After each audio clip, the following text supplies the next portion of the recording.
compartir la pantalla y damos comienzo.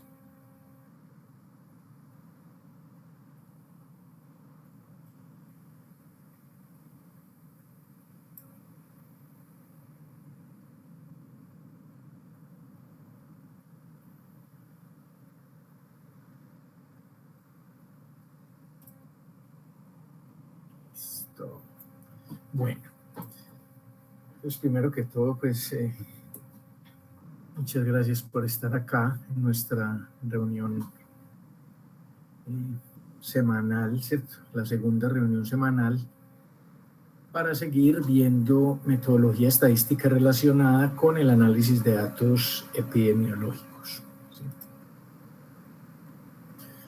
Entonces, creo pues que en la clase anterior se discutió con un buen grado de claridad lo que se entiende por estratificar un conjunto de datos que inicialmente está en una tabla 2x2 con respecto a los niveles de una variable que es candidata a ser confusora o que también se puede pensar que es candidata a estar correlacionada con el factor de riesgo. Entonces, recuerden pues el paradigma de esos datos, ¿cierto? Uno llega acá, tiene inicialmente una tablita 2x2, ¿sí?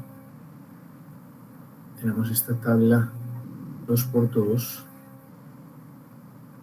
aquí tenemos n, esto es una tabla 2x2, donde acá tenemos un factor de riesgo y acá tenemos una enfermedad. Entonces, lo que se hace es, todas estas n observaciones que se tienen acá se reparten en tablas 2x2 de acuerdo a tantos niveles como tenga esa variable C. Tenemos a 1 de 1, C1 de 1, y aquí tendríamos un N1. Tendríamos a sub 2, B sub 2, C sub 2, D sub 2, y aquí tendríamos un N sub 2. Y así sucesivamente hasta completar tantas tablas como niveles tenga la variable C. Entonces uno puede asumir que tiene K o L, ¿sí? Asumir que tiene K de sub K para N sub K. Entonces, en esta tabla uno puede calcular o R o lambda GOR. Y en cada una de estas uno calcula la respectiva media. Lambda 1 o puede calcular el OR1. En esta otra calcularía el lambda 2 o el OR2, cualquiera de las dos, porque recuerde que habrá situaciones donde solamente tendrá validez una de las dos. Digamos, si esta tabla fuera producto de un estudio de casos y controles, en ese caso solo tendría, pues, sería más preciso calcular el OR. La ventaja del OR es que es transversal en el sentido de que, independiente de si esta tabla proviene de un estudio de cohorte, de un estudio de corte transversal, de un estudio de casos y controles, él funciona así. ¿Alguien tiene una pregunta? Bueno. Aquí tenemos lambda K y phi sub K GOR. ¿De acuerdo? Entonces, lo que vamos a ver hoy es una manera de combinar cualquiera de estas medidas. O sea, la pregunta será, ¿cómo combinar lambda sub K o lambda sub K estimado, ¿cierto? O ORs para obtener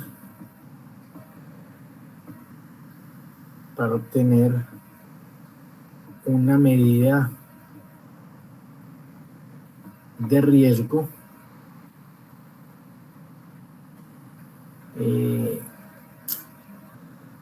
corregida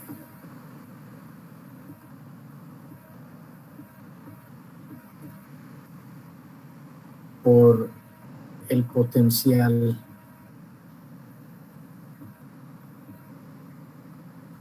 confusor C.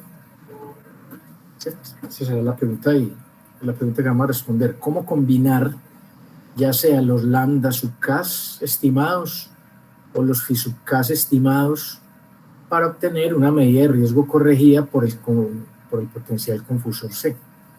Entonces uno esperaría que esa medida, o sea, esa nueva medida, ese nuevo lambda, le voy a poner C, es una función que depende de todos estos lambda que hay acá. ¿Sí? Es una función de todos estos lambda. Entonces la pregunta es, ¿cuál es? ¿Cuál sería esto? Entonces eso es lo que vamos a discutir en la clase de hoy. Eso es lo que vamos a ver. Y ese método para obtener esa medida de riesgo combinada, ya sea riesgo relativo u OR, se conoce como el riesgo relativo de Mantel-Hansel. Algunos lo llaman riesgo relativo o razón de odds de Cochran, Mantel-Hansel. O sea, algunas personas se lo atribuyen a tres autores, a Cochran, Mantel y Hansel, pero usualmente, por lo menos pues lo que yo logré ver, se encuentra más fácil con Mantel-Hansel. Entonces, vamos a ver primero como globalmente a qué se refiere. Sí, primero lo voy a ver globalmente y luego les aterrizo la cuestión en este contexto. Sí, vamos a ver que realmente pues sí funciona bien. ¿Sí? Recuerde que esta tablita, de todas formas, este es el detalle importante acá. Acá la información, digamos acá la información estaría en una tabla 2x2 por K. Miren, perdón, acá. En este. Tenemos tablas 2x2 y tantos niveles como tenga la confusora. Estos son los niveles de la potencial confusora C. ¿Listo? Entonces, esta es la estructura que se requiere para calcular o implementar el método de Mantel-Hansel. Esta parte es clave acá. O sea, que yo sea, que esté en capacidad de segmentar o de estratificar toda esta información que hay acá, todos estos n sujetos acá, que yo los pueda representar de esta manera. Aquí pues es claro que ese n es la suma desde i igual 1 hasta acá de los n sub i. Si yo logro, digamos, representar la información como está acá, todas estas tablitas, yo ya puedo implementar el método de Mantel-Hansel. ¿Sí? Entonces es un test adecuado para probar la hipótesis nula de independencia entre dos variables de tipo dicotomo. Mire cómo se presenta acá. Este es un material que yo tomé de unas notas del curso de estadística no paramétrica cuando la dicté, ¿cierto? Entonces uno ahí como que dice, ¿cómo así? Un momentico. ¿Cómo así hipótesis nula de independencia? Y aquí estamos hablando de confusión. ¿Cómo así?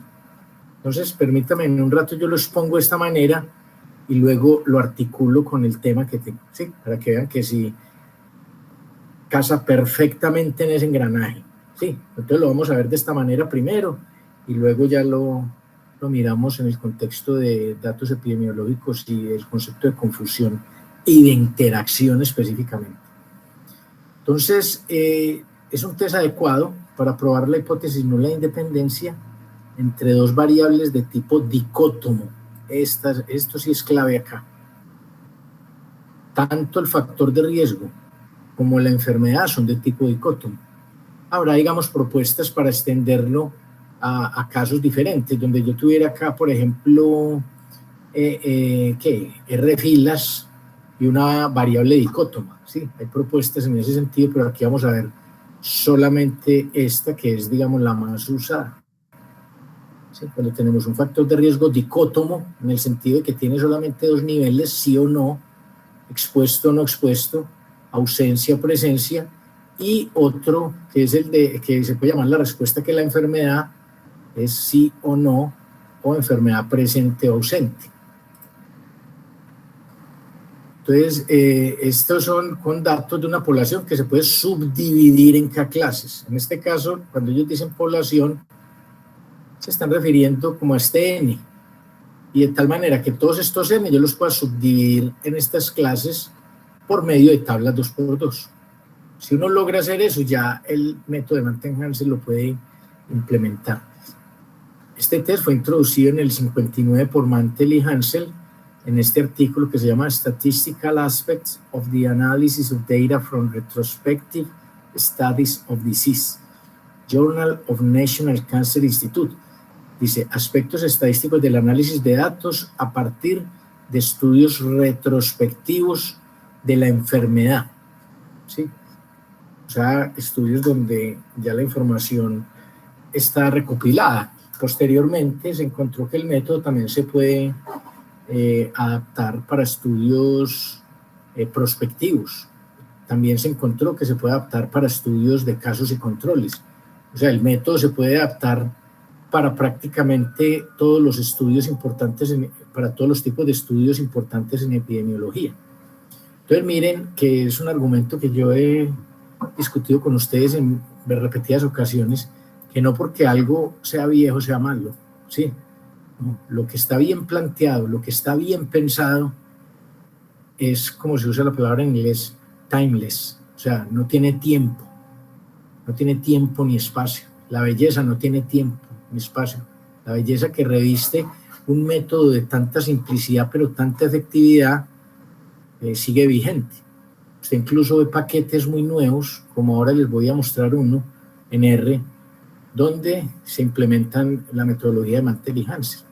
Es que el Instituto Nacional de Cáncer de Estados Unidos, por estas épocas, en los 50, los 60, los 70, reclutó, entre comillas, o contrató estadísticos muy brillantes para tratar de entender la dinámica del cáncer a través, pues, de números. Entonces allí convergieron personas, digamos, de la talla de Mantel, de Hansel, de Breslow, y se adaptaron muchas metodologías que ya Fisher había propuesto. Entonces el resultado, digamos, de esa inversión en investigación fue muy exitosa y dio origen a todo este tipo de metodologías que son las que yo les voy a enseñar hoy, específicamente la de Mantel-Hansel. Entonces, aquí, este es un test que se usa para tablas de contingencia 2×2×K. Este test fue introducido en el 59 por Mantel y Hansel en el artículo que les acabo de decir. Se usa frecuentemente en medicina, donde, por ejemplo, una variable se refiere a éxito o fracaso, otra variable es tratamiento, y las K-clases corresponden a diferentes categorías de paciente. Digamos aquí, este es un ejemplo muy particular de 2×2×K, donde K sería el número de pacientes. Posteriormente vamos a ver, digamos, extensiones y adaptaciones de este test bastante ingeniosas, sobre todo en el caso de estudios de casos y controles con matching. Los estudios de casos y controles se hacen sin matching y con matching, conceptos que vamos a precisar a su debido momento y que no los voy a precisar en este momento, sino que hay en estudios de casos y controles distintas formas de llevarlo a cabo, y en una de ellas, que es el caso, estudios de casos y control con matching, hay adaptaciones muy, muy ingeniosas del test de Mantel-Hansel, considerando K como el número de individuos. Entonces el test asume que cualquier asociación entre las variables dicótomas no se afecta por la presencia de la tercera variable. O sea, eso en plata blanca, ¿qué es? Que la tercera variable no tiene un efecto confusor sobre la asociación entre factor de riesgo y enfermedad. O sea, esa sería, digamos, una hipótesis nula a la que uno le apuntaría con el método de Mantel-Hansel, ¿sí? Si usted no logra rechazar la hipótesis nula es porque esa variable C, que tiene K niveles, tiene un efecto confusor sobre la relación factor de riesgo y enfermedad. ¿Sí? O sea que mire que ya le estamos dando como forma estadística. Y mire que lo que acabo de decir se adapta perfectamente a lo que nosotros vemos acá. O sea, nosotros queremos ver si esta C es un potencial confusor. ¿Cómo así? Si en presencia de esta variable, esta asociación o no asociación, porque ya sabemos que un confusor actúa en los dos sentidos, como enmascarador o como amplificador, o como el que realmente explica la asociación entre factor de riesgo y enfermedad. Entonces, la hipótesis nula establece que esta confusora o potencial confusora no tiene efecto sobre la relación entre este factor de riesgo y esta enfermedad. Si uno rechaza esa hipótesis nula, entonces está admitiendo que hay un efecto confusor importante. O sea que esta relación se ve afectada por la presencia de ese confusor. Entonces puede que usted aquí no encuentre asociación, pero en presencia del confusor sí la encuentre. ¿Sí? O que aquí encuentre asociación, pero en presencia del confusor ya no la encuentre. Entonces, sea cual sea el escenario, si la hipótesis nula de que este confusor es importante rechaza la hipótesis, perdón, si se rechaza la hipótesis nula de que hay un efecto, de que no hay un efecto confusor, entonces ¿por qué hay un efecto confusor? Entonces hay que reportar la medida corregida por el potencial confusor. ¿Se da cuenta? Yo vuelvo a explicar esa parte que es importante. Suponga que usted tiene esta tablita acá y usted encontró una asociación a través del OR o el riesgo relativo. Supongamos que la encontró a través del riesgo relativo. ¿Qué quiere decir eso? Que usted encontró un lambda gorro mayor a 1. Supongamos que encontró uno mayor a 1. Luego, cuando hace el análisis de confusión, encuentra que este C es un potencial confusor. O sea, la hipótesis nula de que C no es confusor se rechaza. O sea que sí es un potencial confusor. Entonces, en ese caso, usted no va a reportar este lambda, sino que se reporta lambda gorro combinado. Aquí le estoy colocando de momento este subíndice C para hacer referencia a la confusora. Pero enseguida le vamos a colocar otro subíndice que es MH para representar la medida combinada de Mantel-Hansel. ¿Sí? Entonces, se da cuenta, ya tenemos una forma de proceder. Miramos la asociación global. Podemos, para estar tranquilos, mirar si hay un efecto confusor de otra variable importante. Si lo consideramos y resulta que no es confusor, que la hipótesis nula se rechaza es porque C sí es confusor, entonces en ese caso se reporta la medida combinada. ¿Listo? Mire que yo en lo que he dicho no he mencionado todavía absolutamente nada de homogeneidad, pero esta hipótesis nula reposa en el supuesto de que todos estos lambdas de acá son homogéneos. Entonces la pregunta normal es: ¿qué pasa entonces si no son homogéneos? ¿Qué pasa si no hay homogeneidad? Si no hay homogeneidad es porque hay interacción. Y si hay interacción, entonces ya uno sabe qué hacer, lo mismo que hace con modelos, reporta la interacción, ¿cierto? Ahí ya pues no podría, digamos, reportar una medida de riesgo conjunta porque hay interacción, ¿sí? Entonces no te reporta que no hay un efecto confusor, pero que hay un efecto de interacción y tiene que reportar esa interacción. Sobre ese tema vamos a estar trabajando las siguientes clases. Bueno. Entonces, a eso se refiere. El test asume que cualquier asociación entre las variables dicótomas no se ve afectada por la presencia de la tercera variable. O sea, la hipótesis, eso es equivalente a decir que la hipótesis nula es la hipótesis de que C no es un confusor. Entonces, este test asume que los datos se resumen en varias tablas de contingencia 2×2, donde los totales file columna de cada tabla no son aleatorios. Esto acá es, digamos, la situación de diseño ideal. Esta es la situación de diseño ideal, que uno la puede alcanzar en la medida que este diseño que generó esta tabla obedezca a lo que están diciendo acá, ¿sí? Que es como si fueran totales de fila y columna fijos. Pero uno en la práctica encuentra que, a menos que el estudio sea muy bien diseñado, muy bien monitoreado y tenga unas tasas de abandono muy bajas o ninguna, esos objetivos se pueden alcanzar, ¿sí? Entonces, en la práctica, si uno está participando en un estudio, ¿cierto?, que puede tener todas las dificultades, así sea con pocas personas, eso que no sea pues un limitante para aplicar las metodologías. Ayer estaba yo hablando con el doctor Juan Manuel Anaya y uno de sus estudiantes con respecto a este ejercicio que estamos haciendo, un ejercicio estadístico que yo le estoy ayudando en el estudio de plasma de convaleciente. O sea, la transfusión de plasma de personas que se recuperaron de COVID como un método efectivo para ayudarle a personas que estén muy graves de COVID.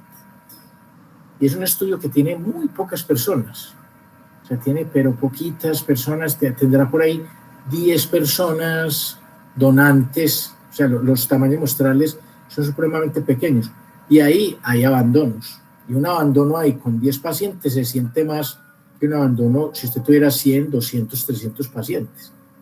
¿Sí? Entonces, mire que uno pensaría que teniendo 10 pacientes es muy fácil de mantenerlos adheridos al estudio, y no.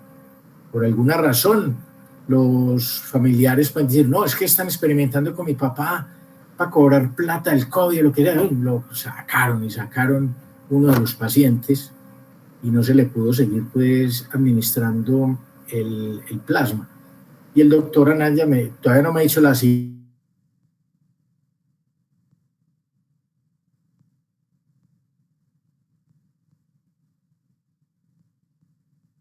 que aquí pues para el estándar que se maneja en investigación en Colombia excede por mucho.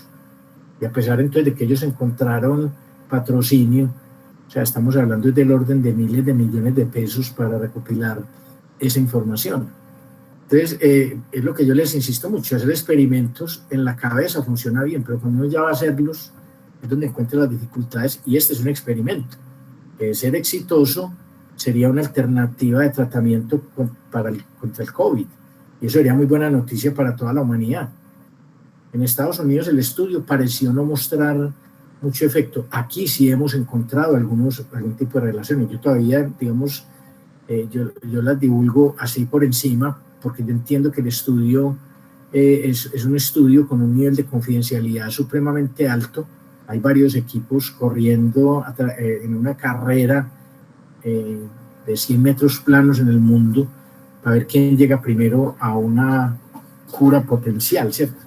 Entonces, este es un esfuerzo de varias universidades del país, de varios centros médicos. Ahí está la Universidad Nacional también presente con mi granito de arena, que es un granito de arena de todos, ¿sí? Que yo generalmente no me atribuyo las cosas solo.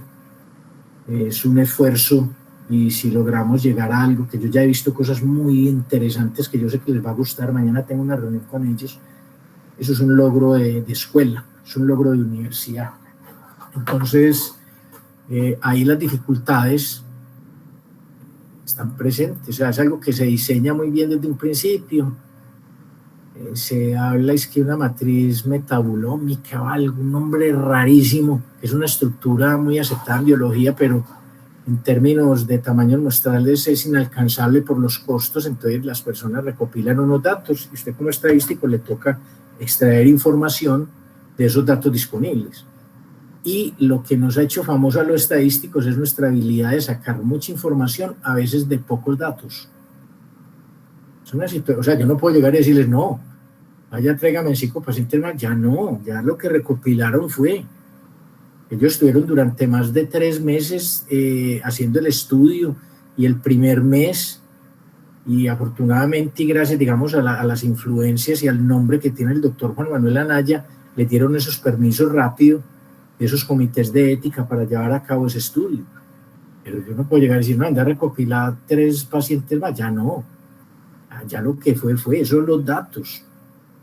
Con eso yo tengo que encontrar la manera de ver qué están diciendo esos datos. Yo no voy a manipular datos para favorecer hipótesis. Yo tengo que indagar los datos con metodologías adecuadas, estadísticas, con transparencia, con el más alto estándar de ética, pero yo tengo que decir lo que los datos dicen. Si en algún momento ellos tienen una hipótesis sobre la cual están muy interesados, pero el dato dice que no, yo les tengo que decir, con los métodos que yo conozco, no encontré una respuesta que le apuntara en el sentido de la pregunta que ustedes tienen planteada. O sea, no hay evidencia sobre la hipótesis que ustedes tienen. Hasta ahora la cosa va muy bien. Lo que pasa es que apenas empezamos hace, ¿qué? 4 días más o menos. He estado trabajando intensamente en el tema, ¿cierto? Todavía falta. Tengo ideas, todavía están fluyendo ideas y las he ido implementando, pero la cuestión va bien. Entonces, el hecho de que, digamos, yo en esos datos no encontrara estos requerimientos son muy comunes en el texto de Conover. Entonces, uno cuando lee y piensa que solamente en esa situación es que puede utilizar el método. No, digamos que esa es la condición ideal para usar el método. Que si uno viola estos supuestos, de alguna manera reduce la potencia estadística. Pero eso no es para mí un impedimento para usar la metodología. Para nada, para nada. Entonces, ¿cuál es la recomendación? Si usted ve tablas de esta, mire que cada tablita de esta, como la que hay acá representada, es una de estas de acá. O sea, ese esquema se adapta a esta tabla, a esta, o a cualquiera de estas acá. A cualquiera de esas, este esquema se puede adaptar ahí. Entonces, mire que aquí uno ve mucha similitud en este esquema con el test exacto de Fisher. Ve similitud con el test exacto de Fisher, ¿sí? De hecho, es inspirado allá. Mire que esta entrada 1.1 es una variable aleatoria que se utiliza para plantear el test de Cochran-Manton-Hansel para ver si la hipótesis nula se puede o no rechazar, donde la hipótesis nula está diciendo que C no es un potencial confusor.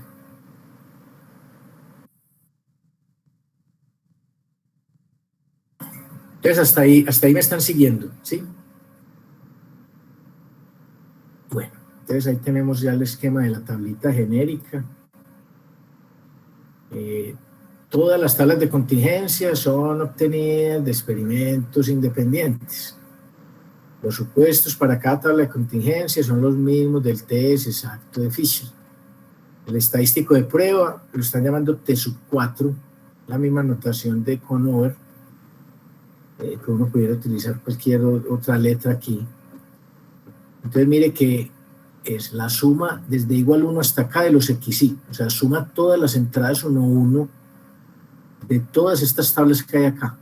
Entonces ese valor es sume a sub 1, más a sub 2, más a sub 3, etcétera, más a sub K. ¿Sí? Ese sería este primer valor acá. Menos la suma desde igual 1 hasta acá de R sub I por C sub I menos N sub I. Entonces mire que esta estructura, este numerador, conserva como la diferencia o la discrepancia entre todo lo que se observó en las celdas 1.1 menos lo que se espera en esas celdas. ¿Sí? Uno dirá, ¿y el cuadrado? Ah, no, ya lo sacaron raíz. ¿Sí? Ya la sacaron raíz porque lo que hicieron fue estandarizarlo. Sobre la raíz de esta suma es de igual 1 hasta acá, de R sub I por C sub I que multiplica N sub I menos R sub I, que multiplica a N sub I menos C sub I, sobre N sub I cuadrado, que multiplica N sub I menos 1. Y mire que todas estas cantidades, R sub I, C sub I, ahí el C sub I debe ser en mayúscula. Sí, tengo que hacer la corrección acá, muchachos. Todos estos C sub I, o ponerlos acá en minúscula. Yo los puedo poner aquí en minúscula. Sí, eso es un error pues, de digitación que yo tengo acá. Entonces voy a, más tarde, a cambiar estos SUI por SUI minúsculos, pero son estos de acá. Acá también este X, sí debería ser pues este minúsculo acá. Yo hago la corrección de la fórmula, ¿sí? Pero mire que todas estas cantidades aparecen acá. El N sub I, N sub I menos C sub I, N sub I menos RI, está acá, etc. Entonces, si H0 es cierta, o sea que C no tiene un efecto confusor sobre la relación factor de riesgo de enfermedad, este test tiene una distribución asintóticamente normal estándar, ¿sí? El R creo que reporta el test chi cuadrado, no estoy seguro, ahorita lo ilustro, ¿sí? Entonces las hipótesis es de que no hay asociación, ¿sí? Esto es una forma de escribir que no hay un efecto confusor de la otra variable. Mire que P sub 1i igual a P sub 2i, voy a borrar acá, voy a borrar, a ver cuál borro, voy a borrar acá, para convencerlos de que hay muchas formas de escribir o de decir que no hay un efecto confusor de una variable sobre una relación factor de riesgo-enfermedad. ¿Sí? Entonces mire usted que la hipótesis que se está planteando allí, la hipótesis nula, esa hipótesis está diciendo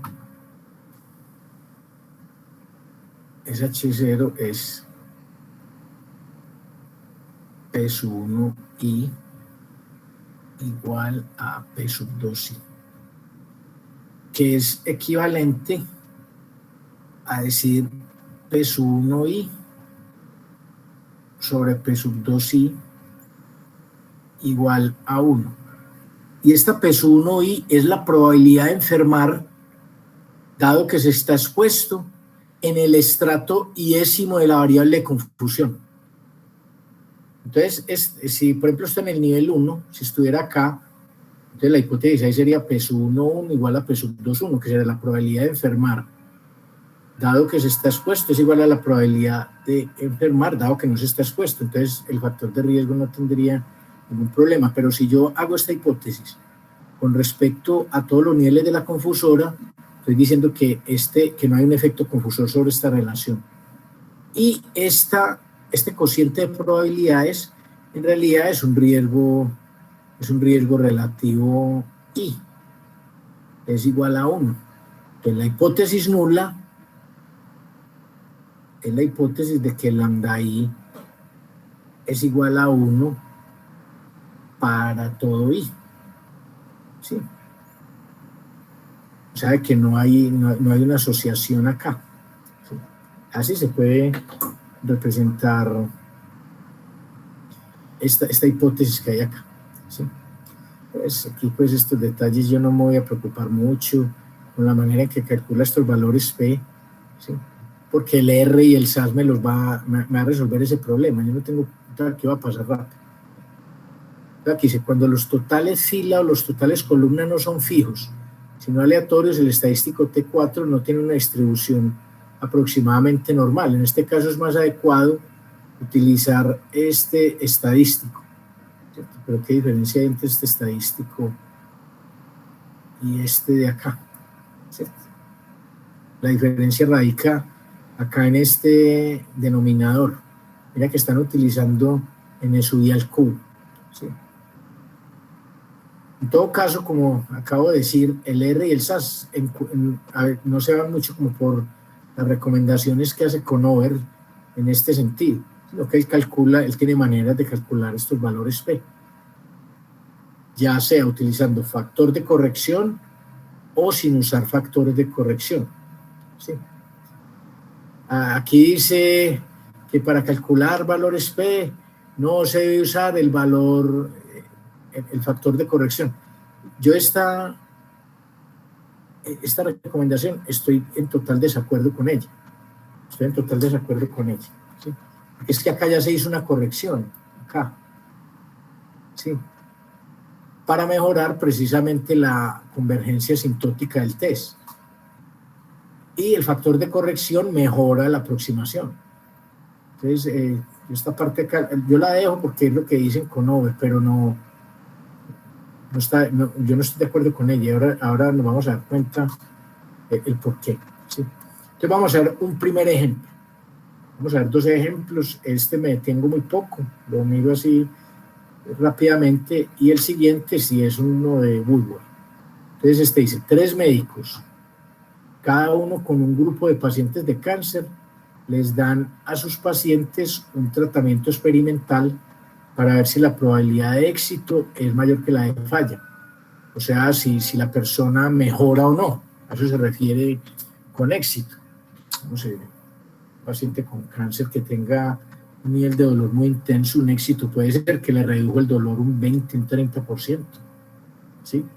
O que logró recuperar la movilidad en alguna de sus extremidades o la funcionalidad de algún órgano en un cierto porcentaje. Entonces, se les da un tratamiento experimental para ver si la probabilidad de éxito es mayor que la de falla. Los éxitos y fallas se resumen como sigue. Entonces, acá tenemos, vean, tratamiento y control, ¿cierto? Un grupo de tratamiento y un grupo de control. O sea, es que no se le da pues un ingrediente activo, no se le da el tratamiento experimental.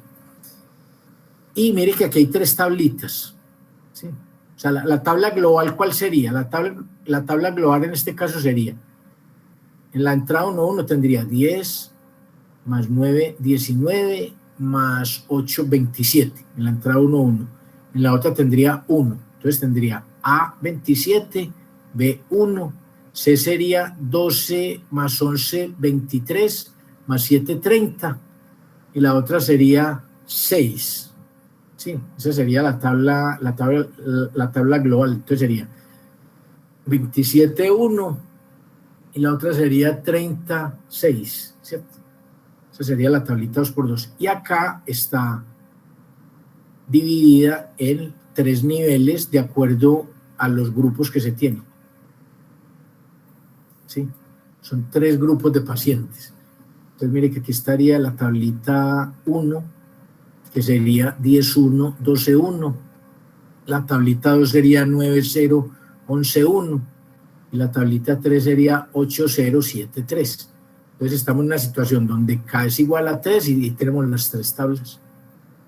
Tenemos las 3 tablas. Y la tabla global, ya lo acabé de decir, es 27, B igual a 1, C igual a 30 y D igual a 6. Entonces, la pregunta acá es, ¿hay evidencia muestral suficiente para sugerir que el tratamiento es realmente efectivo? O sea, para sugerir si esta hipótesis se puede rechazar. En ese caso, estaríamos apuntándole a un test de cola derecha, donde la probabilidad de tratamiento asociada al tratamiento es mayor a la probabilidad asociada a los controles. O sea, que la probabilidad de éxito en los que están tratados, ahí sería el 1, es mayor a la probabilidad de éxito en los que están recibiendo el control. Porque si yo no logro establecer que hay una diferencia entre la tasa de éxitos con el tratamiento en relación a la tasa de éxitos a los que le estoy dando un placebo, entonces ese tratamiento experimental tiene el mismo efecto de un placebo, o sea, no está haciendo nada, ¿sí?, para mejorar la tasa de éxito. Entonces, sea P1I, que representa la probabilidad de éxito en el paciente con el tratamiento I. H0 P1I igual a P2I versus H0 P1 distinto de P2I para algún I. Ya vimos acá que yo todas esas hipótesis las puedo escribir también en términos de riesgos relativos. Listo. Entonces, en esta tabla, entre paréntesis, ¿qué aparece acá? Espérenme un segundito. 0, 10, 1, 12, 1. Estos son los totales, ¿cierto? Estos son los totales. 10 más 1, 11, 9 más 0, 9, 8 más 0, 8. Son los totales. ¿Por qué los tengo ahí? porque me van a facilitar el cálculo de la fórmula, ¿cierto? Eso serían como los RI. Estos serían los totales de fila, los que están acá en paréntesis, y acá tenemos los totales de columna, ¿cierto? Y este sería el total, este sería el N1. Este 24 es el total de personas en la tabla 1.1, que es 11 más 13, 24. ¿Sí? Con Over se enreda mucho con esa parte de la tabla. Yo la hubiera representado así de una vez. Así separadita, con sus N, sus totales. Me parece más cómodo así, ¿cierto? Pero aquí es que reconocer que está diciendo lo mismo, y no que, mira, que al no colocarle acá, que es un total, acá uno tiene que pensar un momentico en qué son esos paréntesis. Aquí pues de una vez se vio fácilmente, ¿sí? Entonces, implementando el test 4, 10 más 9 más 8, lo que yo les decía, la entrada es 1, 1, 10 más 9 más 8, menos la suma de RI por NI dividido N, 11 por 22 dividido 24, más 9 por 20 dividido 21, más 8 por 5 dividido 18, 8, este de acá, 8 por 15 dividido 18, sobre ese denominador. Mire que usted tiene todas las cantidades, es un poquito pues laborioso y hacer las sumas, y hay que hacerla con cuidado, y cuando estén trabajando en grupo que verifiquen los resultados, porque cualquier numerito que quede mal calculado acá se tira en el test. Yo creo que aquí hay un problema. ¿Sí? En esta raíz de acá, yo creo que esta raíz es solo para la parte de abajo, que hay que hacer una corrección, ¿cierto? O sea, obviamente esto es un error mío. Aquí la raíz cuadrada debe afectar solo esta parte de acá, ¿listo? Ahí cometí yo un error. Es solo la raíz, es 2.8176 dividido la raíz de 1.3733. Yo hago la corrección, eso no es mucho problema. Entonces, mire que este test da 1.4323, que es un valor que está asociado a la normal estándar. Entonces, si yo lo elevo al cuadrado, voy a llevarlo a la escala de la chi cuadrado. Una normal al cuadrado de una chi cuadrado con un grado de libertad. ¿Sí? Entonces, yo puedo calcular el valor P con la normal o con la chi cuadrado. Entonces, mire que 1.4323 es mayor a menos 1.96. Entonces, no se rechaza H0. No se rechaza H0, lo que quiere decir es que ese tratamiento no está representando ningún beneficio para el paciente, ¿sí? Entonces, ¿cómo se haría en R? Para los grupos de pacientes, perdón, ¿cómo se haría en R? Voy a colocar acá, copiar, vengo acá, abro un script, lo copio acá. Entonces, miren, para que lo veamos acá en detalle. Entonces, mire que se utiliza la función array y da la manera en que se entra la información. Aquí tenemos 3 niveles, entonces debemos tener aquí 12 valores, 1, 2, 3, 4, 5, 6, 7, 8, 9, 10, 11, 12. Pero mire la manera en que se entra. 10, 12, 1, 1. 10, 12, 1, 1. Entonces, 10, 12, 1, 1. O sea, están entrando la información por columnas. 10, 12, 1, 1. Entonces, la siguiente secuencia de 4 números debe ser 9, 11, 0, 1. En el programa. Debe ser 9, 11, 0, 1. Y la última debe ser 8, 7, 0, 3. 8, 7, 0, 3. Y la dimensión del arreglo es 2 por 2 por K. En este caso K es igual a 3. Entonces es un arreglo donde están estos datos, se ingresa la información por columnas y se especifica la dimensión del arreglo. Y esta función es del R base. Dice mantelhansel.test, mantelheim.test, X, aquí está el arreglo, alternativa 2 colas y que haga corrección. Entonces, si yo corro acá, que viene a ser esta X de acá, mire el arreglo, 10, 12, 1, 1, véalo acá, miren acá en la parte de la pantalla, 10, 12, 1, 1, 10, 12, 1, 1, es esta primera tablita. La otra viene a ser 9, 0, 11, 1, 9, 0, 11, 1. Y la otra viene a ser 8, 7, 0, 3. Entonces es bueno verificar que lo que usted especificó como arreglo coincida con la manera en que está dispuesta la tabla. Entonces aquí nos acaba de convencer de que lo que está haciendo R acá es lo mismo que tenemos acá. Listo. Y acá implementamos el test de Mantegn-Hansel. Entonces esta es la información. La información que él saca es Mantegn-Hansel chi-square test without continuity correction.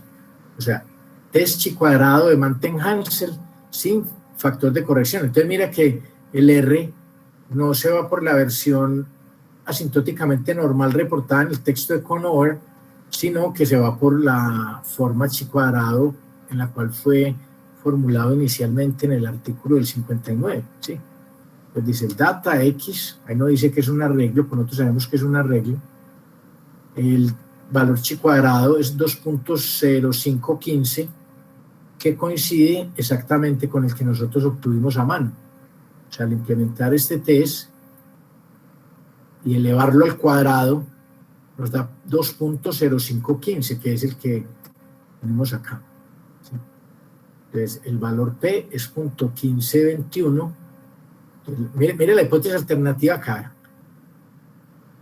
True common odds ratio is not equal to 1. Entonces uno dice, ¿cómo así? ¿Cómo así? O sea, el test de Mantegn-Hansel está enfocando la atención a través del OR, y eso, pero uno espera que lo piense y dice, pues sí, es que como el software no piensa por sí solo, el R no tiene manera de saber de antemano si usted le especificó información proveniente de un estudio de cohorte, de un estudio de corte transversal, de un estudio crossover o de un estudio de casos y controles, o si el estudio es prospectivo o retrospectivo. No hay manera, él simplemente lee un arreglo que usted le especificó y con él hace los cálculos.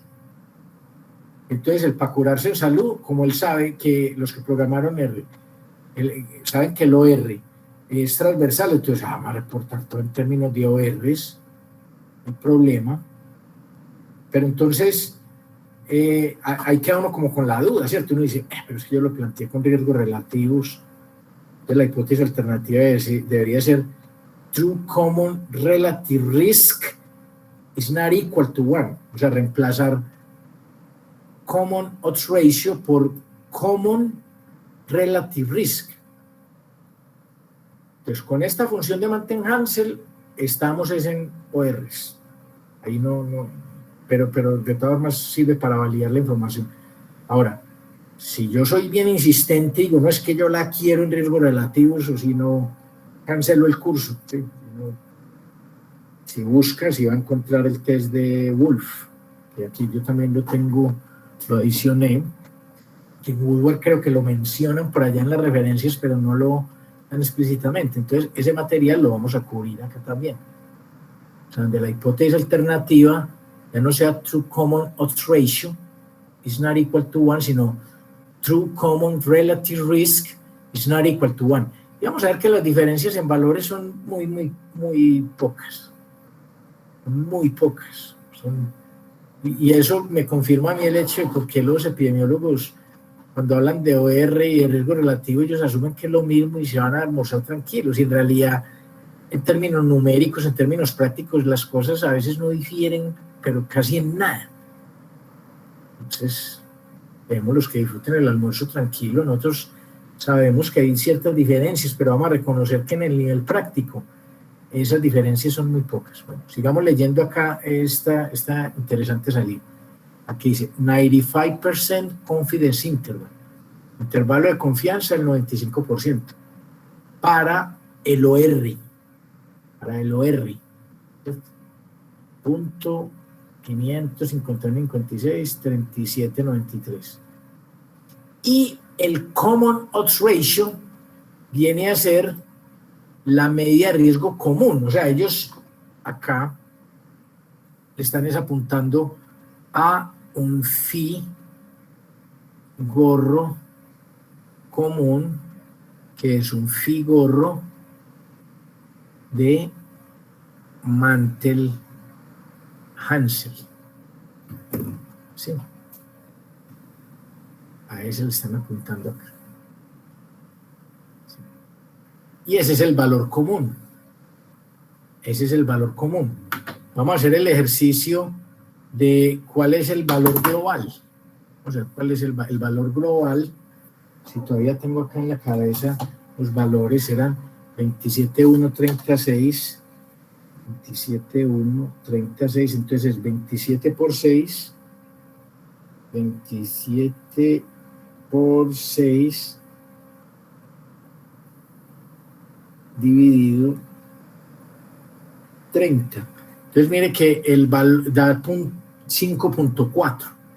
O sea, el OR grande, el global, da 5.4, que viene a ser el que yo obtengo con la tabla reemplazando acá. A igual a 27, B igual a 1, C igual a 30 y D igual a 6. No está de sobra verificar los números. Serían 10, 19, 27. Está bien, el otro vendría a ser 1 más 0 más 0, 1. Ahí está. El otro sería 12 más 11, 23 más 7, 30. Y el otro sería 1, es 5, me equivoqué. El otro es 1 más 1, 2 más 3, 5. O sea, acá en vez de 6 es 5. Cuenta. La memoria a veces me falla. Entonces acá es 5. ¿Sí? Entonces es 27 por 5. 27 por 5 dividido 30 da 4.5. El global, este phi global es igual a 4.5. Y el phi de Mantel-Hansel, que todavía no les he enseñado cómo hacerlo, ¿da cuánto? Da 4.36, 4.357, pues 4.357. 4.357. Entonces mire que en magnitud es muy similar, o sea, cuando yo desagrego la información con respecto a los niveles de los grupos, no me cambia mucho la medida global.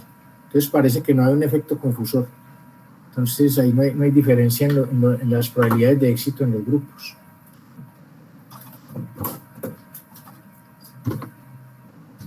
Bueno.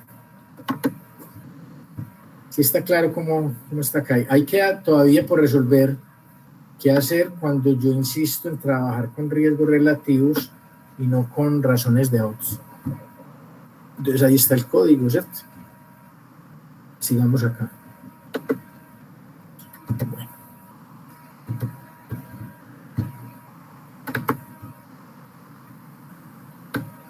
Y en en SAS sería este acá. Yo aquí lo tengo en el SAS. Mire la entrada de información. Vamos a mirar el programa. Bueno, lo puedo mirar desde acá. Lo voy a mirar desde acá. Sí. Acá estaría el programa. Entonces, de ir a cáncer, mire que es mucho más simple hacerlo en R, pero mire que SAS, enseguida nos vamos a dar cuenta, entrega más información. Entonces tenemos grupo 1, tratamiento, éxito 10. Grupo 2, tratamiento, éxito 9. y en R era simplemente 10, 9, 1, 0, ¿cierto? O sea, estos valores, 10, 9, 1, 0. Aquí tenemos que especificarle en la coordenada. Grupo 1, tratamiento, fracaso, 1. Grupo 2, tratamiento, fracaso, 0, que es la segunda columna. Grupo 3, tratamiento éxito 8, grupo 3, tratamiento fracaso 0, etcétera. O sea, estoy especificándole la información, pero en el sistema de coordenadas estoy diciendo grupo 1, tratamiento éxito 10, grupo 1, tratamiento éxito, grupo 1, tratamiento falla 1, grupo 1, control éxito 12, grupo 1, control falla 1. ¿Sí? Sea como sea, yo puedo especificar en el orden que sea, siempre y cuando la coordenada quede bien especificada. ¿Sí? Entonces, mire que acá en el programa, por ejemplo, grupo 2, tratamiento fracaso 0, grupo 2, tratamiento fracaso es 0. Entonces, estoy haciendo alusión a esta entrada que hay acá. Entonces, de esa forma le ingreso todos los datos, utilizo el profrec, weight count, que es la tercera variable. Mire que cada grupito es de 3 variables. Pues tenemos la primera es grupo, la segunda es, de 4, ¿cierto? Hasta 4. Entonces tenemos grupo 1, treatment, que es la variable grande, tiene el tratamiento o placebo o control, response, éxito o fracaso, y el conteo, que es el valor de la celda de la tabla diésima. ¿Sí? Es lo mismo acá. Entonces, por eso especifico weight count, o sea, esta variable count es el número que hay acá. Entonces, pondéreme de acuerdo al conteo. Yo le digo tables, grupo, por tratamiento, por response. ¿Sí? Mire que estoy especificando un arreglo de 2 por 2 por 3. Le digo, no me imprima el porcentaje ni de fila, ni de columna, ni el global. Y hágame el CMH. CMH es de Cochrane, Mantel, Hansel. Entonces, si yo corro este programa,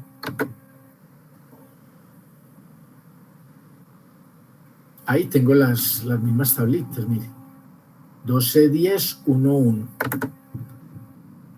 Bueno, aquí cambió control por... O sea, invirtió el orden del placebo y del tratamiento porque él hace un ordenamiento alfabético, ¿sí? Pero vamos a ver que el resultado es exactamente el mismo, ¿sí? El resultado es exactamente el mismo. Aquí está el... O sea, ese ordenamiento que se representa ahí va a tener un problemita acá. Vea el test, vea. El test de Cochrane Mantel Hansel es 2.0515. 2.0515. ¿Sí? 2.0515. Es este de acá. ¿Sí? 2.0515. Acá es donde estos son riesgos relativos, o sea, este de acá es el que me tiene inquieto. Espero yo hago una cosita acá. Permítanme dividir.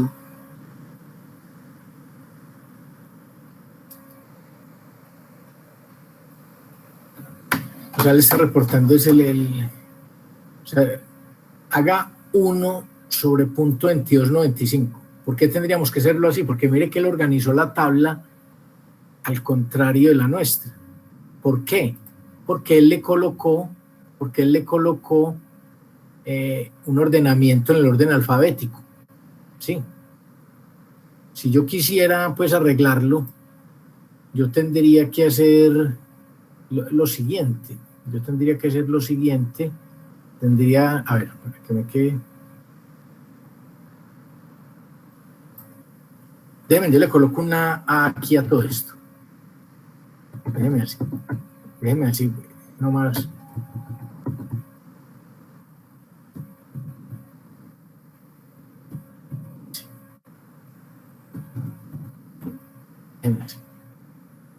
Sí, y yo corro acá. Entonces ya tratamiento, ya sí muestra las tablas como son, 10, 12, 1, 1, entonces ya saca el valor. Pero entonces mire que el anterior era punto 2295. Si usted hace 1 dividido punto 2295 le da 435.7. Sí, pues mire que es un problema que se puede arreglar fácil, porque cuando yo hice los cálculos a mano, yo tuve en cuenta que esta era la primera fila. Pero cuando cuando él lo tenía solamente como tratamiento, él hace el ordenamiento alfabético. ¿Sí? Entonces, mire que colocándolo, agregándole una, pues haciéndole como embobándolo para que él haga el ordenamiento como yo quiero, ¿cierto? Simplemente colocándole esa A, entonces mire que ya obtenemos el mismo valor del estadístico. Lo curioso es que independiente del ordenamiento de las filas, el valor chi cuadrado dio el mismo siempre. ¿Se dan cuenta de eso? Exactamente el mismo. Pero el OR sí había dado distinto. Pues el inverso multiplicativo, que era punto 2295. ¿Sí? Y mire que por acá, entonces mire que el SAS saca mucha información. Saca mucha información. Y por acá hay algo que es tema pues dentro de una o dos clases, que es el test de Breslow-Day para homogeneidad de ORs. Homogeneidad de ORs. Entonces, con este valor no se rechaza la hipótesis, entonces los OR son homogéneos, pero eso lo vamos a ver luego, o sea que no hay interacción, no hay interacción. Listo. Interesante. Entonces, ambos, R y SAS, calculan lo mismo. Mire, 2.0515, 2.0515. El OR común, 43571. 43571, hazlo acá. Intervalo de confianza, punto 50, 3793. ¿Sí dio tan grande el otro? Ah, sí. Punto 50, 3793. Dio exactamente lo mismo. Sí. O sea, R y SAS no tienen ningún desacuerdo en este cálculo del Mantegazza. Esta mañana un paréntesis pequeño, que me metí pues al SAS on Demand, me encontré con esta parte acá, esto es nuevo. Aquí dice, otras formas de acceder SAS on Demand for Academic Resources. Entonces hay una acá que llama SAS-Py, Access to SAS. Dice, use Python applications to run SAS from the SAS on Demand for Academic Hosted Environments.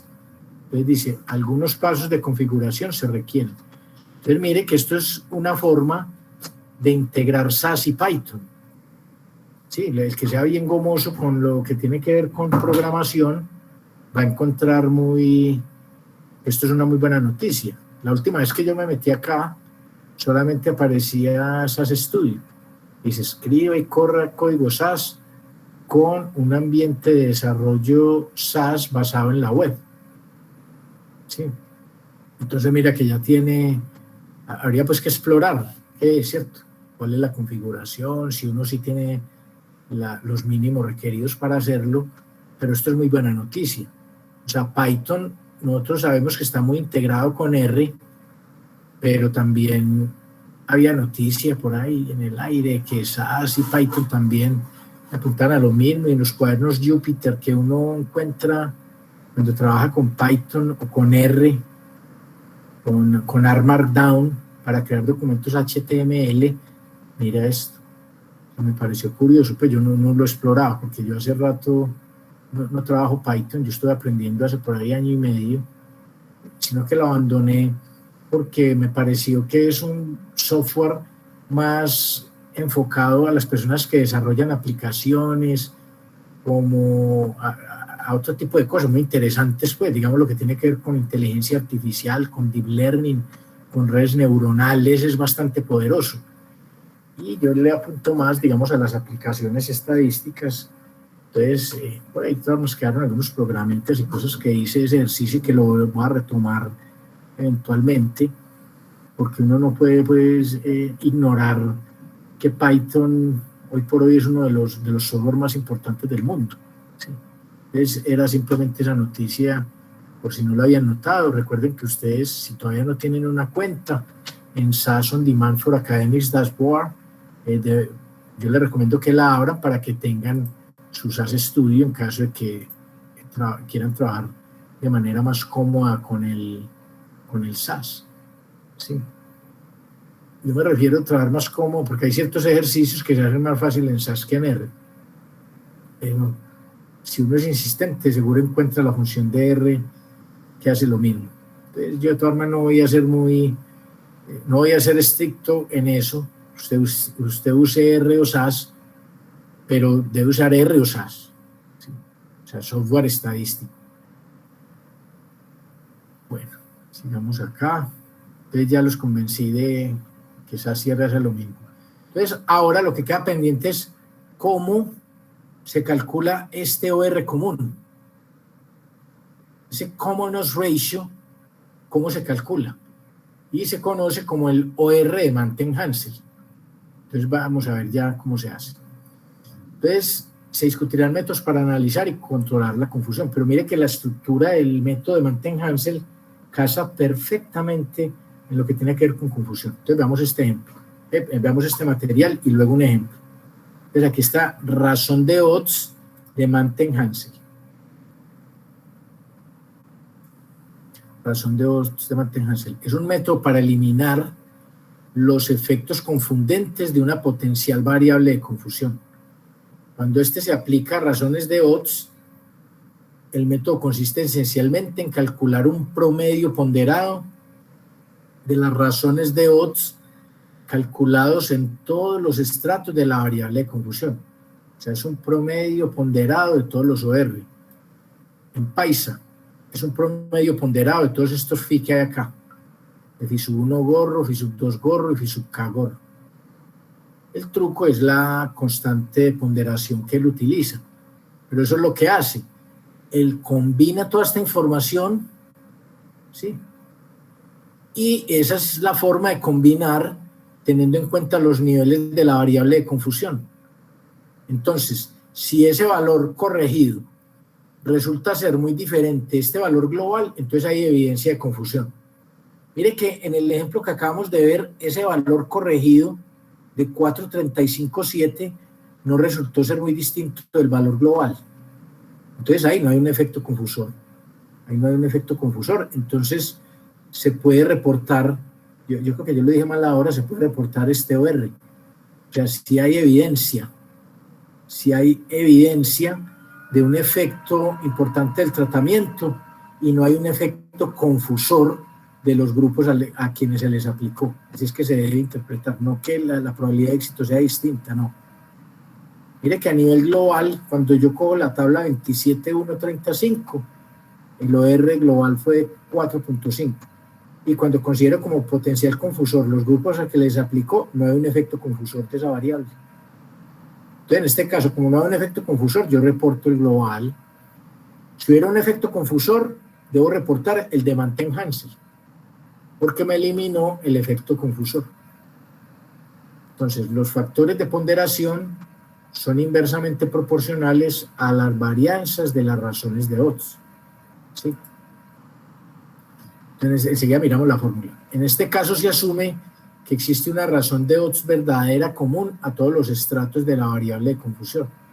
La razón de odds de Mantel-Hansel se define así. Pues para cada estrato I de la potencial variable de confusión, se elabora una tabla que relaciona el factor de riesgo con la enfermedad tal como esta. O sea, esta tabla tiene exactamente la misma estructura genérica de esta de acá. Llame a su igual a xi, de su igual a ri menos xi, c su igual a c su i menos xi y de su igual a ni menos ri menos c su i más xi.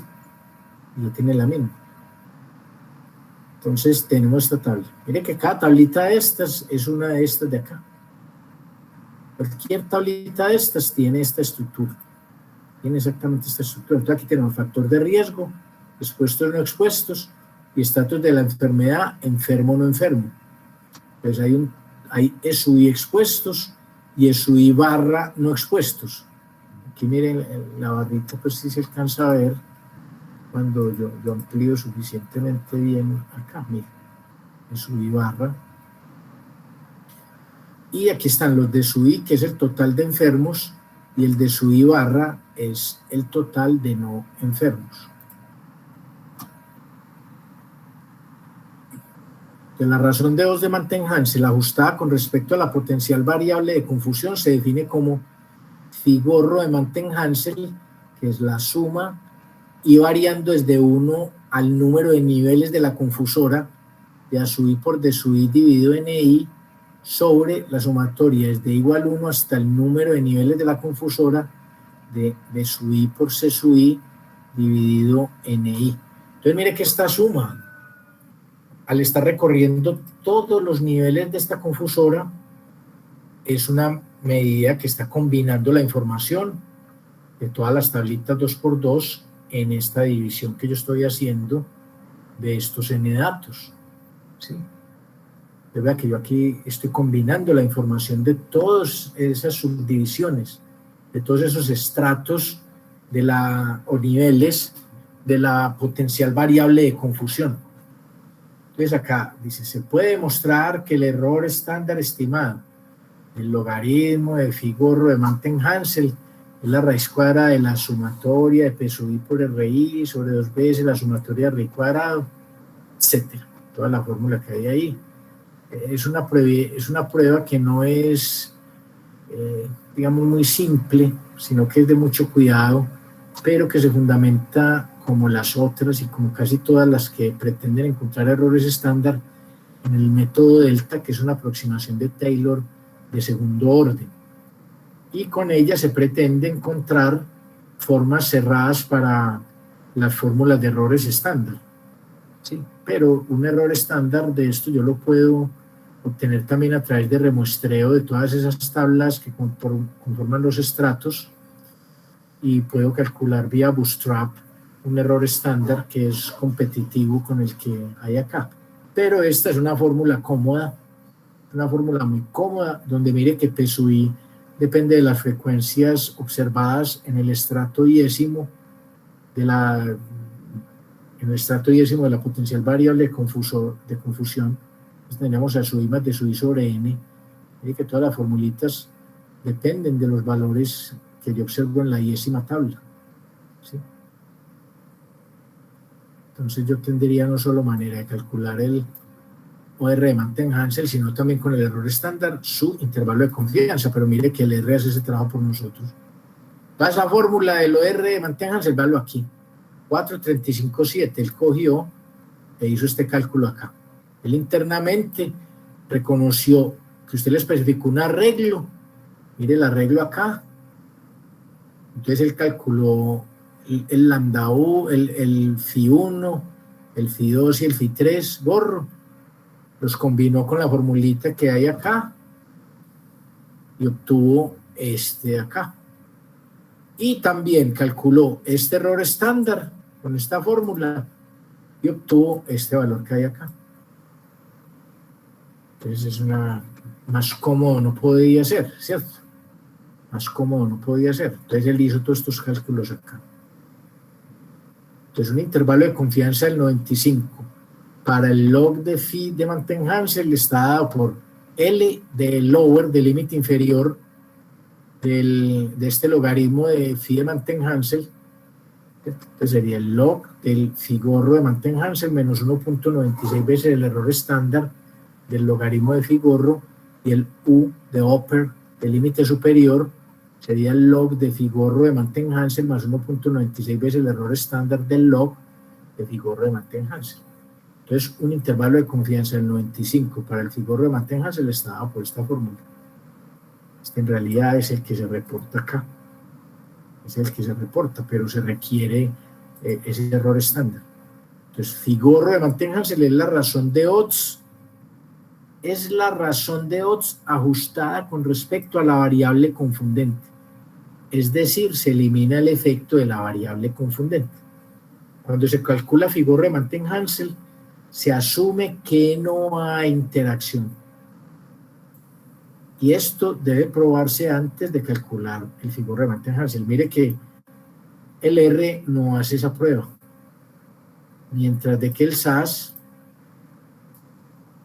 sí la hace. Mírela por acá. Estamos acá.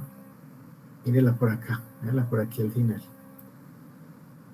Se llama test de Breslow-Day para homogeneidad de razones de probabilidad. Si este valor acá, en vez de haber observado un valor mayor a 0.05, hubiéramos encontrado un valor menor a 0.05, entonces no hay homogeneidad del oso R, entonces yo no puedo reportar esta medida como una medida corregida por confusión. ¿Por qué? Porque hay interacción. ¿Se da cuenta? Entonces, el mejor escenario es cuando usted observa algo así, que este valor P del test de Breslow-Day es mayor a 0.05 y que usted por acá observe un valor P, bueno, en este caso no hay efecto confusor, entonces no hay necesidad de reportar esto. Pero si este valor acá, en vez de 0.1521, usted hubiera observado, por ejemplo, 0.001, entonces hay un efecto confusor importante. Entonces, en vez de reportar la medida global, reportas la medida de Mantegna-Hansel, que es 2. Perdón, aquí, la medida de Mantegna-Hansel es esta de acá, 4.3571. Lo que pasa es que mire que este intervalo acá, el 1 pertenece a él. Entonces, no hay evidencia de una asociación, ¿cierto? No hay evidencia de una asociación. ¿Sí? Que con este valor no se rechaza. Eso es que con este valor no se rechaza la hipótesis nula. O sea que no hay un efecto confusor. Entonces, si no hay un efecto confusor, yo no reporto el 4.3571, sino que reporto la medida global, esta que tengo acá. Se reporta esta. Listo. Bueno, entonces el SAS y el R, toda esta teoría la tienen ahí. Es este concepto y su respectiva prueba, que aquí me adelanté un poquito, que conoce como test de Breslow-Day, lo vemos más adelante.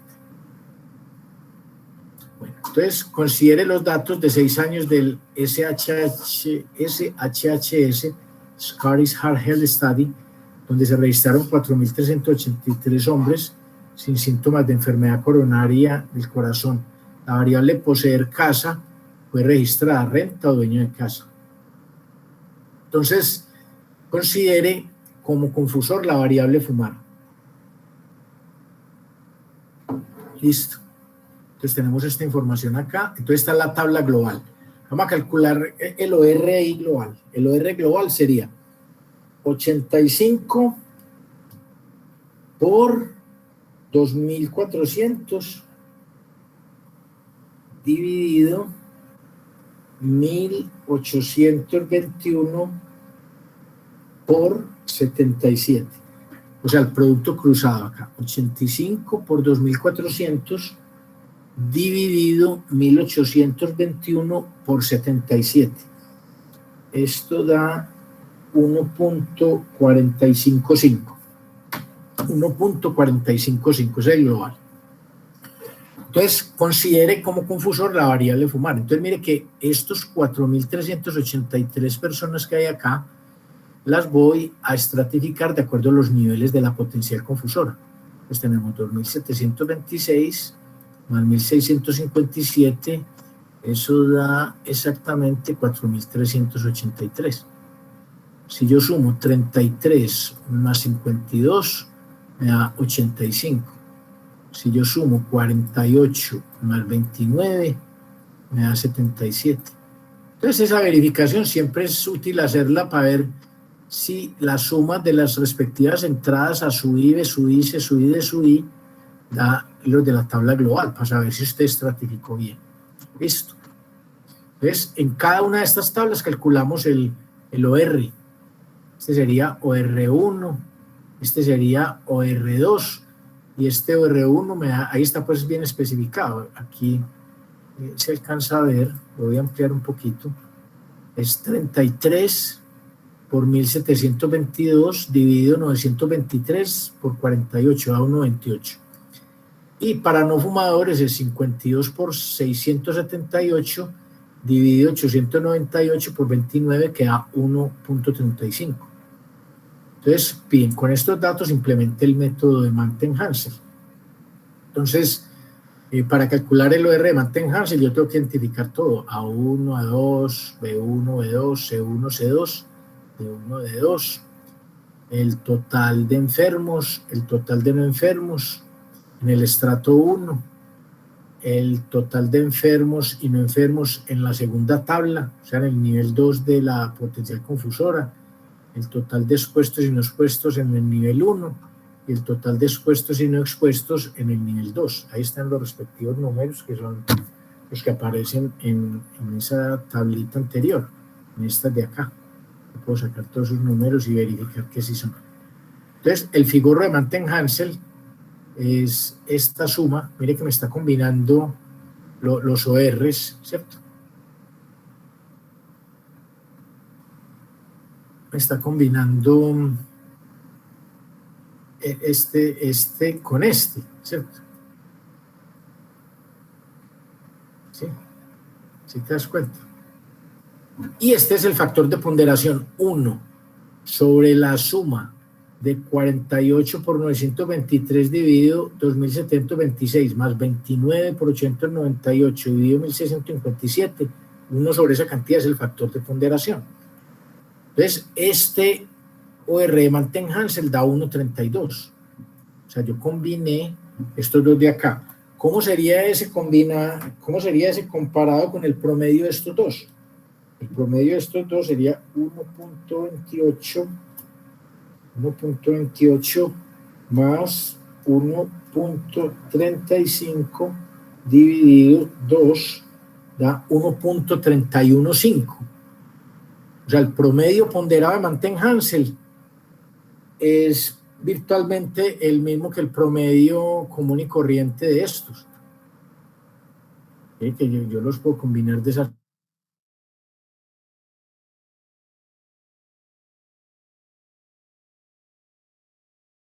Pues tiene acceso al test, ¿sí? El test de Mantel-Hansel. Pero mire que acá el promedio de los OR, promedio sin ponderar, promedio aritmético común y corriente, da 1,315, que es muy cercano a 1,32, que es el OR de Mantel-Hansel. Entonces, el anterior, el global, nos dio 1,454 y el de Mantel-Hansel 1,32. Entonces uno dice, ¿será que esa diferencia es importante? La respuesta depende de qué tanta variabilidad hay. Entonces, ¿cómo se interpreta este OR? Dice, el odds de sufrir un evento coronario para los que arriendan es 1,32 veces el odds para los que viven en casa propia después de controlar o eliminar el efecto de fumar. Todavía yo no he probado si hay un efecto confusor importante acá. Entonces voy a calcular la varianza. Hago toda esa fórmula que hay ahí. O sea, uno debe hacer al menos a mano una vez en la vida el ejercicio antes de llegar acá. Mire que todos esos cálculos enseguida los vamos a ver aquí, en una salida similar a este que hay acá. Entonces, haciendo todos los cálculos, este P1 es pues A1 más D1 sobre N, siguiendo pues la fórmula que tenemos acá, unos slides atrás. Estos de acá, siguiendo esta formulita. Entonces llega uno a estos valores que hay acá. Estos, y con esos alimenta la fórmula del error estándar estimado. Aquí está. Y da 0,1649. Es el error estándar estimado del log de figurro de Mantel-Hansel. Entonces el límite inferior va a ser menos 0.045 y el límite superior 0.6008. Si yo tomo exponencial a ambos lados, me da 0.96182. Pues como este intervalo contiene el 1, se concluye que no hay asociación entre tener casa y sufrir enfermedad coronaria después de ajustar por el efecto de fumar. ¿Sí? Pues cuando no se tiene en cuenta la variable fumar, se observa lo siguiente: poseer casa, renta propia y enfermedad coronaria, o sea, la global, que da el OR de 1.45, que es que yo calculé ahora. Es 85 por 2.400 dividido 1.821 por 77. Es un intervalo de confianza en 95. Para FI es 1.06, 1.99. De la asociación entre el tipo de tener casa y tener enfermedad coronaria está explicada por el fumar, ya que cuando se ignora su efecto se concluye una cosa y cuando se ajusta por su efecto se obtienen resultados opuestos. Entonces hay un efecto confusor de fumar, entonces se debe reportar el fumar. Mire que si yo lo ignoro, estoy diciendo que si hay una asociación entre tener casa o tener casa rentada y enfermedad coronaria, pero cuando corrijo con respecto a la confusora, ya esa asociación desaparece. Entonces se da cuenta, si usted se queda solo con esta, usted está reportando una asociación que es sospechosa. Pero si se toma la precaución de calcular el OR de Mantegna-Hansel y su intervalo de confianza, mire que estamos diciendo lo contrario. Si este intervalo, el 1 no estuviera ahí, entonces uno concluiría que no hay un efecto confusor de la variable fumar. En este caso sí lo hay. Como hay un efecto confusor, se reporta este. Entonces, en conclusión, no hay asociación entre tener casa y sufrir de enfermedad coronaria después de ajustar por el efecto de fumar. ¿Sí? ¿Cómo se hace en R? Vamos acá al R. Este creo que es. Eso es este que tengo acá. Es este el que yo tengo acá. Aquí va a cargar dos librerías. Una que se llama BSD Extra.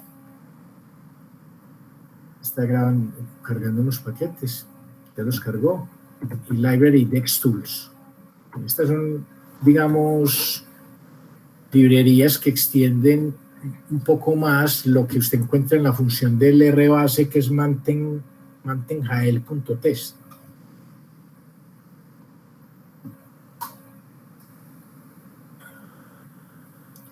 Bueno, sigamos acá.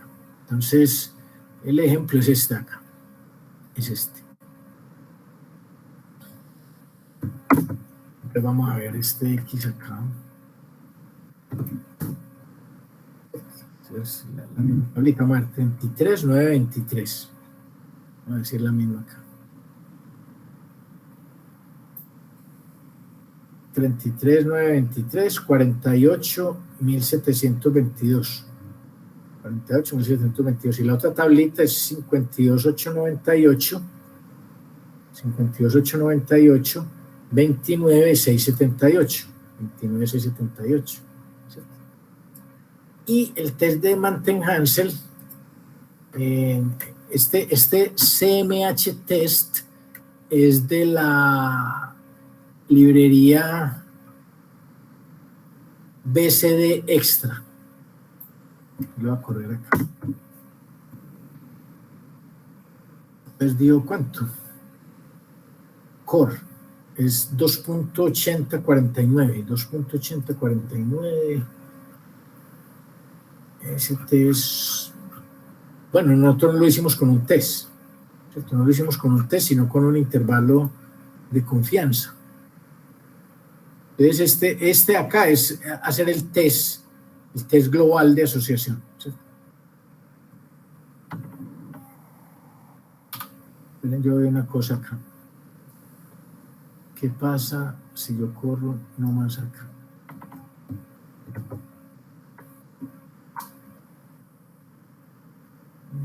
estoy tratando de ver dónde está el intervalo, si es que lo saca acá.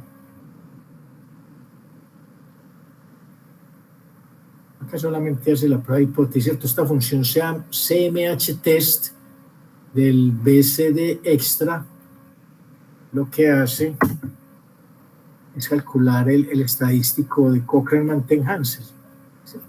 Que es ese T4 que vimos por allá al principio de clase, ¿sí? Que sería este de acá. Y con este valor P uno no rechaza. ¿Sí? ¿Cuál fue la conclusión que nosotros obtuvimos acá? Que no había asociación entre tener casa y enfermedad cardiovascular. ¿Sí? Que mira que el 1 está acá. Entonces vamos a hacerlo con la de base. Da 1.3176. 1.3176, que aquí está pues redondeado a 1.32.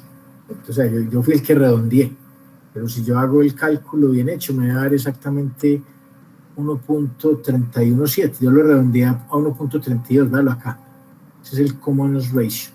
Y el intervalo de confianza da 0.954, 1.82. 0.955 con los cálculos que yo hice, 1.82, ¿sí? O sea, pues similar, sino que yo utilicé menos cifras decimales para su cálculo. Entonces mire que esta función de Mantegn-Hansel da el mismo que hay acá, ¿cierto? Ahora, hay una forma de hacerlo a través de espérate, yo miro acá.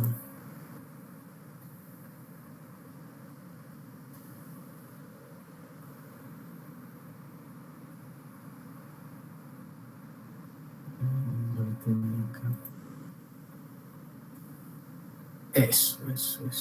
Acá está.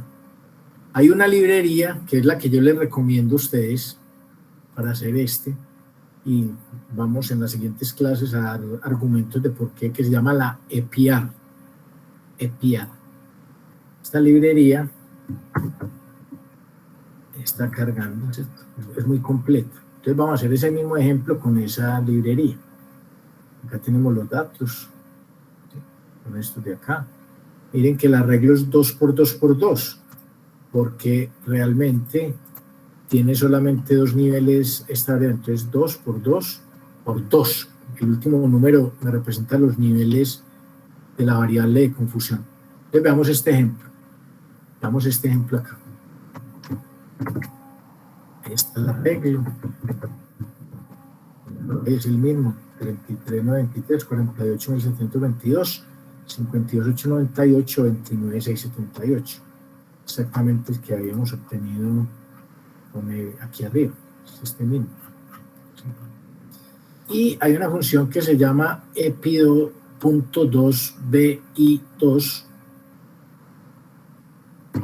que nos va a sacar toda la información que nosotros necesitamos en relación a Mantegn-Hansel. Entonces, mire que acá están las tablitas de expuestos y no expuestos, y o sea, la grande, ¿cierto? 4.383.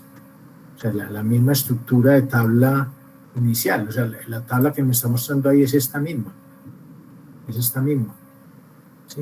85.821, 77.2.400.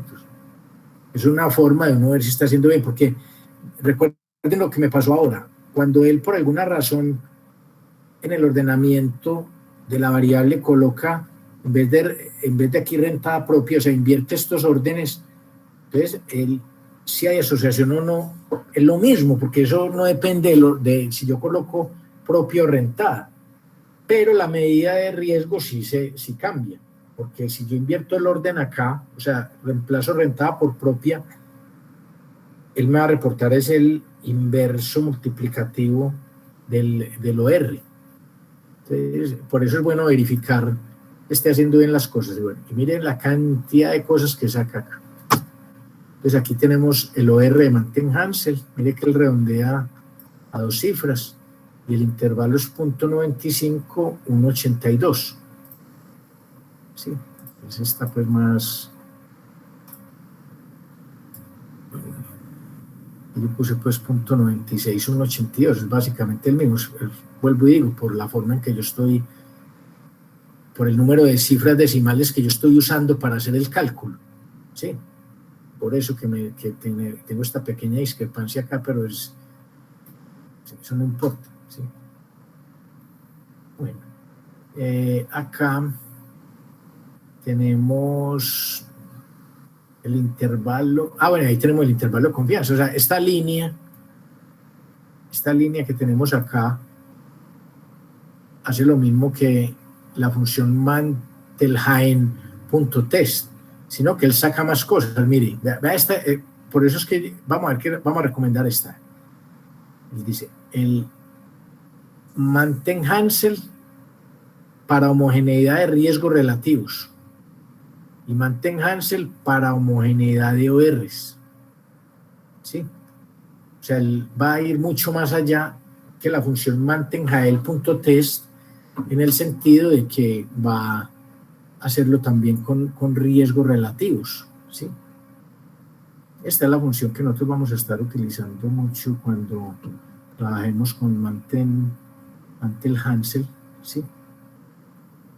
Y aquí tendríamos el riesgo relativo. Mire, el riesgo relativo aquí ellos lo llaman riesgo de incidencia, sería 1.30, porque yo puedo calcular como medida de riesgo el riesgo relativo. Pero ya vimos que si utilizo la función Mantegn-Hael.test me va a llevar todo eso a ORs, pero si yo quiero en riesgos relativos, porque tengo un estudio de cohorte, aquí este EPR hace la tarea. Listo. Sigamos acá. Unos 8 minuticos más o menos termino. Eso, ahí les... esto fue lo que acabamos de ver nosotros. Esta es la librería PIAR, ahí aparece pues en esta vila lo que acabamos de ver.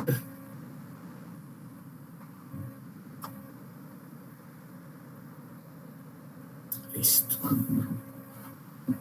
Entonces, para riesgos relativos, mire que la formulita cambia un poco. Vea.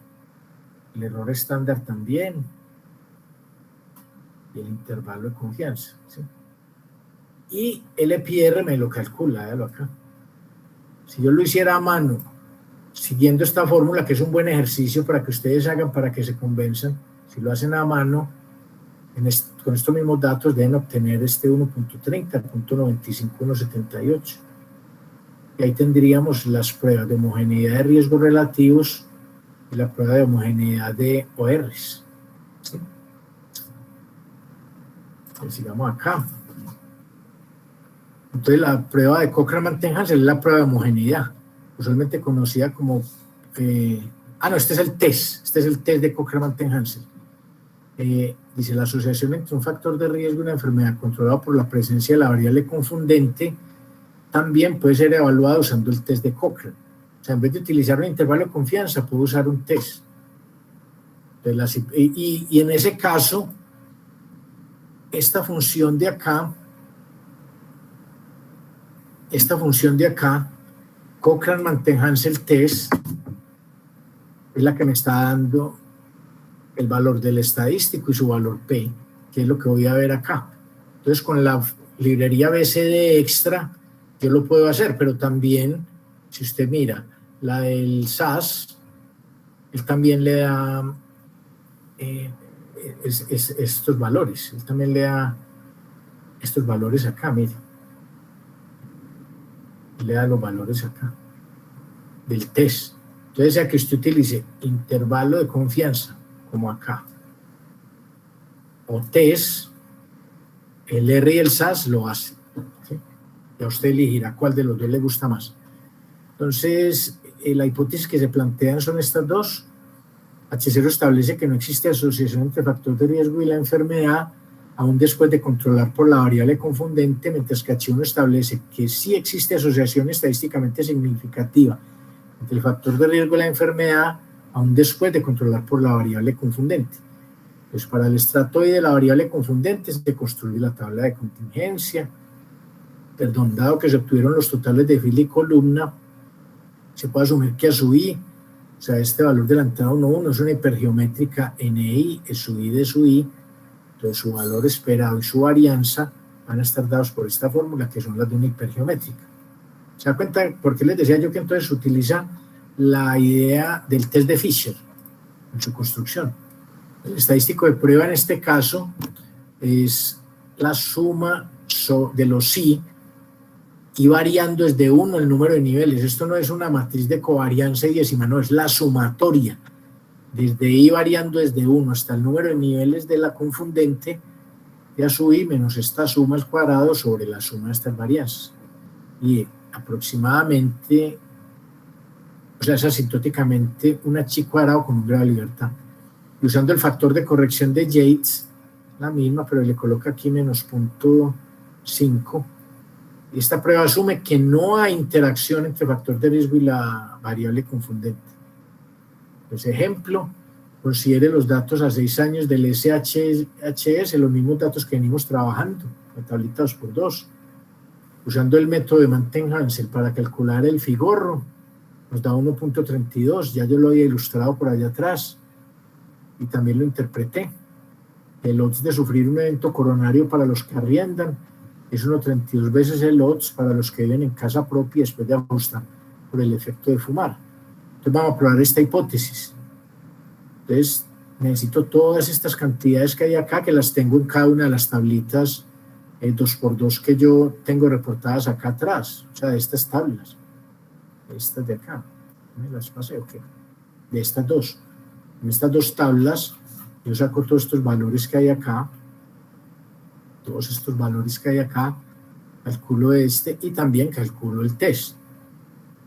Entonces, al calcular el test me da 2.536, que es 2.54, ¿sí? Valor P es mayor a 0.1, o sea, no se rechaza H0, y sin factor de corrección da 2.81. Entonces no hay asociación significativa. Y mire que esos valores de acá son exactamente estos de acá. Es el 2.80, que viene a ser este de acá, sin factor de corrección. Ahora, si yo lo quiero con factor de corrección, yo lo puedo hacer acá. Mire, yo puedo hacer el test de Mantel-Hansel sin factor de corrección. Entonces, ¿cuánto me da? 2.8049. 2.8049 es 8049, que es básicamente este 281. Y si lo hago con factor de corrección, me da 2.534, que es este de acá. Pues es muy cercano a este. Entonces, con corrección y sin corrección, usted lo puede hacer acá. Sí, yo no lo vi en el EPR, creo que sí lo tiene. El EPR acá, no lo tiene. El EPR no lo tiene. Si uno busca la función, seguramente la encuentra. ¿Sí? Porque el EPR tiene un manual que yo los voy a colocar ahora en el Classroom para que ustedes lo bajen, ¿sí? Entonces, mire que estamos bien ahí. Con el BSD extra confirmamos lo mismo. Y si queremos con factor de corrección o no, utilizamos la función mantenjael.test, es la que acabo de ver. Sin corrección, con corrección. Y exactamente y el valor 1.32 es el OR común. Listo. Entonces voy a dejar de presentar. Estoy con ustedes en un minutico. Entonces no sé si tengan alguna pregunta o algo. Mire, estamos viendo ya metodología numérica para evaluar si hay confusión o no, pero es a partir de los datos que lo estamos haciendo. Entonces, no voy a llamar a la lista. Entonces no sé si tienen alguna pregunta o algo, o si no, entonces ya nos veríamos por acá la semana entrante para que ustedes alcancen a tomarse un cafecito antes de la siguiente clase. Listo. Les deseo a todos un feliz fin de semana. Muchas gracias por ser tan puntuales en su cita, por la asistencia siempre pues tan nutrida al curso. Se nota muy buen entusiasmo. Yo sé que estas cosas son muy... se encarreta uno bastante con ellas. Entonces cuídense y nos vemos por acá la siguiente clase. Chao. Hasta luego. Chao, profe, muchas gracias. Mucho gusto. Voy a dejar de grabar. Profe, gracias. Con mucho gusto.